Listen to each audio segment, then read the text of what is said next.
Joint action committee మల్లెల లక్ష్మీపతి నా పేరు. రేపు జరగబోయేటువంటి బీసీ బంద్ను జాయింట్ యాక్షన్ కమిటీ ఇచ్చినటువంటి వెనకబడిన కులాల జాయింట్ యాక్షన్ కమిటీ రేపు ఇచ్చిన బంద్ను జయప్రదం చేయాలని కోరుతూ, ఈనాడు బీసీల యొక్క హక్కుల కోసం గత ప్రభుత్వం 23% ఇచ్చింది. ఈ కాంగ్రెస్ గవర్నమెంట్ వచ్చిన తర్వాత బీసీల యొక్క ఐక్యతను, బీసీల యొక్క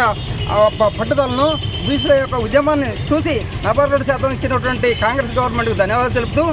ఈనాడు అసెంబ్లీలో కాంగ్రెస్ గవర్నమెంట్ 42% ఆమోదించిన ఎడల మళ్ళీ దాన్ని పార్లమెంట్లో ఆమోదించాలని పంపితే దీన్ని 9వ షెడ్యూల్లో చేర్చాలని బీసీ సంఘాలు కోరుతున్న క్రమంలో పార్లమెంటరీ పందకుల మంద అనేటటువంటి పార్లమెంట్లో ఎంపీలు ఈ యొక్క బీజేపీ గవర్నమెంట్ అనేక ఎత్తుగడలు వేస్తూ 9వ షెడ్యూల్లో చేర్చకుండా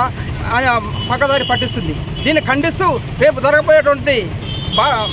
తెలంగాణ బంద్ను జయప్రదం చేయాలని, ఈ బంద్లో మా యొక్క అన్ని కులాల తరఫున మేమందరము ఏకతాడిగా నిలబడి బంద్ కోసం బంద్లో ముందుంటామని కోరుతూ ఈ అవకాశం ఇచ్చిన